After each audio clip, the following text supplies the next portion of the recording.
শ্রাদ্ধ বাড়ি যাব, তাই রেডি হচ্ছি।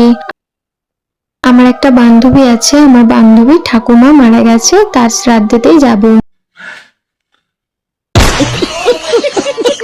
প্রথম কথা হচ্ছে আমি শ্রাদ্ধ বাড়ির খাবার একদমই খেতে পারি না। তো প্রথম কথাটা আমি বলছি, তুই গিয়ে কি করবে ওখানে? তুই যাচ্ছিস ছেলে পটানোর জন্য আর গান ইভেন্টে গেলার জন্য। कौन है ये लोग? कहां से आते हैं ये? কিন্তু ওই ঠাকুমাটা আমাকে খুবই ভালোবাসতো, যখনই যেতাম আমার বান্ধবীর বাড়িতে আমাকে কিছু না কিছু কিনে দিত খাবার। ঠাকুমাটা তো তোকে ভালোবাসতো, আর তুই সেজে গুজে যাচ্ছিস ঠাকুমাটাকে অপমান করতে ওখানে। তাই ভাবলাম ঠাকুমার শ্রাদ্ধেতে যাওয়াটা আমার খুবই দরকার, না হলে ঠাকুমাও মনে হয় রাগ করবে। ঠাকুমা বেঁচে যাবে তুই যদি সাধু বাড়িতে না যাস।